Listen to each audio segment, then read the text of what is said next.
मजीद एक example consider कर लेते हैं जिसमें हम बाई क्वाड्रेटिक इक्वेशन के रूट्स को प्रॉपर फाइंड आउट करेंगे और उस बाई क्वाड्रेटिक इक्वेशन में दो रूट्स आपको गिवन होने चाहिए। ठीक है, अब हम ऐसा करते हैं, सबसे पहले क्वेश्चन लिख लेते हैं। Question is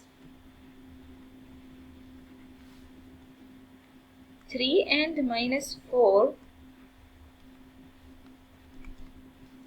are roots of equation.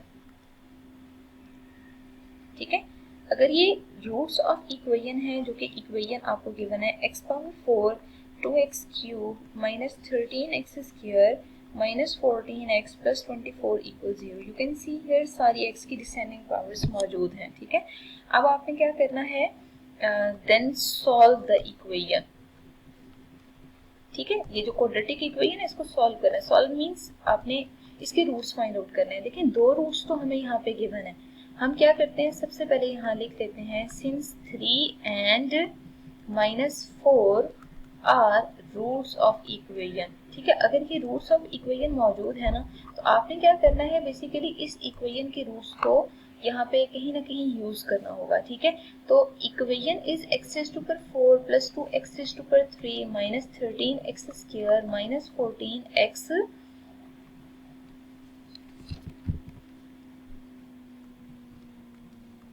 + 24 = 0। सबसे पहले हम यहाँ सिंथेटिक डिवीजन मेथड यूज कर लेते हैं। ठीक है, according to synthetic division method आपने वो जो दो रूट्स यहाँ पे गिवन है ना, उनमें से पहला कोशिश आपने ये करनी है पहले वाले रूट्स पे से सिंथेटिक डिवीजन यूज कर लें। ठीक है, पहला वाला रूट आपको गिवन है 3, तो यहाँ पे आप सबके कोफिशिएंट्स पुट कर दें तो आप देख सकते हैं कि सारे कोफिशिएंट्स इस फॉर्म में आ रहे हैं। ठीक है, 1 2 -13 -14 एंड 24। Now solve. आपने सॉल्यूशन में सबसे पहले क्या करना है, 1 को एज इट इज रीराइट करना है यहाँ। अब 1 और 3 को मल्टीप्लाई करिए, answer will be 3। By taking sum you will found that the value is 5। अब आपने इन दोनों को मल्टीप्लाई करना है तो 15 आंसर आएगा। 15 और 13 को सॉल्व करेंगे 2 के ऊपर आएगा। 2 को 1 से मल्टीप्लाई करेंगे तो 1, 2 को 3 से मल्टीप्लाई करेंगे तो 6 आंसर आ रहा है। तो दोनों को सब्ट्रैक्ट करने से आंसर 8 विद नेगेटिव साइन आ रहा है, बिकॉज बड़ी वैल्यू का साइन यूज करेंगे।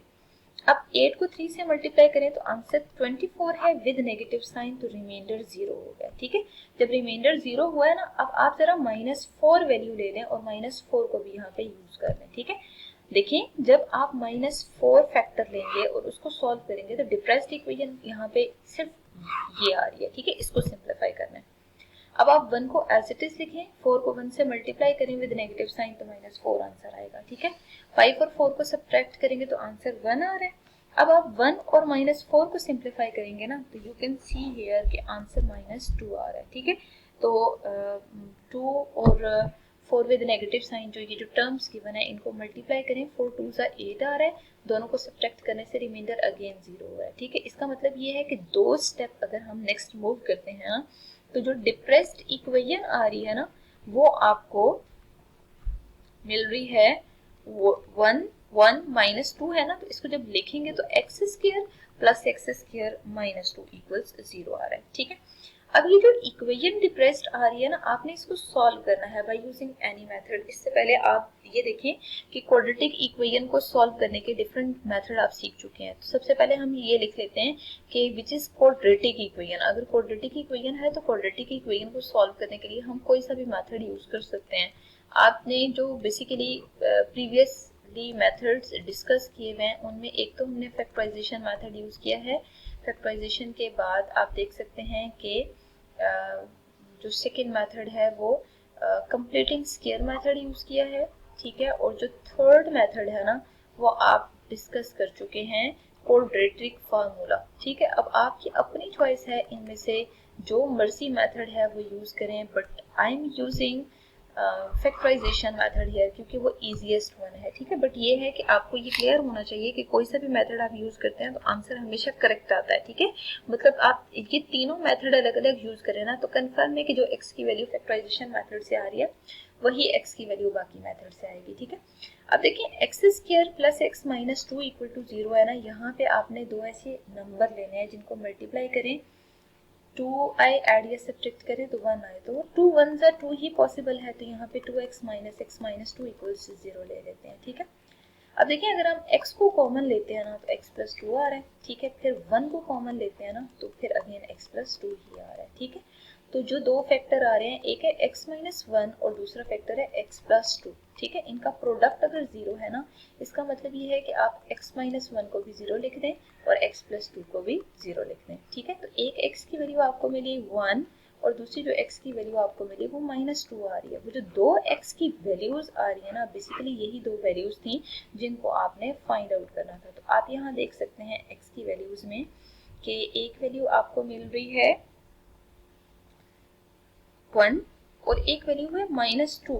ठीक है, लेकिन दो वैल्यूज क्वेश्चन में गिवन थी, one was 3 and the other one was minus 4। ठीक है, आर रूट्स ऑफ इक्वेशन। ठीक है, ये जो चार रूट्स है ना, बेसिकली ये उस बाय क्वाड्रेटिक इक्वेशन के रूट्स आ रहे हैं। हम ऐसे करते हैं X square plus X minus 2 equal to 0 को भी कंसिडर करके ना इस पर जरा क्वाड्रेटिक फार्मूला भी लगा के चेक कर लें, रूट सेम आएंगे। x equals minus B plus minus square root of B square minus 4ac divided by 2a के इक्वल है। ठीक है, आप यहाँ देख सकते हैं कि अगर हम कंपेयर करें तो a की वैल्यू 1 है, b की वैल्यू भी 1 है और c की वैल्यू माइनस 2 आ रही है। ठीक है, ज़रा b की जगह b की वैल्यू पुट करें, माइनस ऑफ 1 प्लस माइनस के root b square is 1 minus 4a is 1 c is minus 2 divided by 2a is 1। ठीक है, अब सारी वैल्यूज जब आप पुट करेंगे ना तो आप देख सकते हैं माइनस 1 प्लस माइनस के root of 1 plus 8 divided by 2, 1 plus 8 is 9। ठीक है, 9 का स्क्वायर रूट फाइंड आउट करें तो आपके पास आंसर क्या आएगा 3। एक बार आप माइनस 1 प्लस 3 डिवाइडेड बाई 2 लिख लें। ठीक है, एक बार माइनस 1 माइनस 3 डिवाइडेड बाई 2 लिख लें।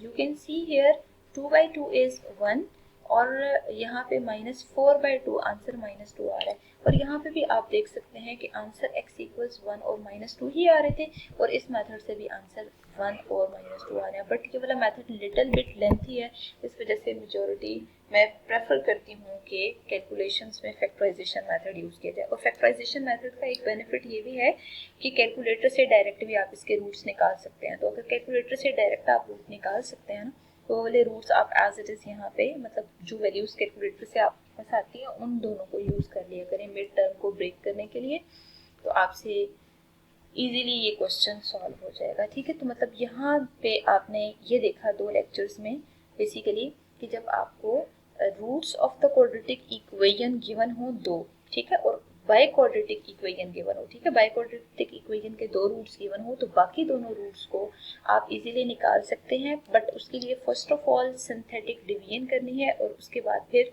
हमने जो डिप्रेस्ड इक्वेशन है उसको कंसिडर करके बाकी दोनों रूट्स निकाल लेने हैं।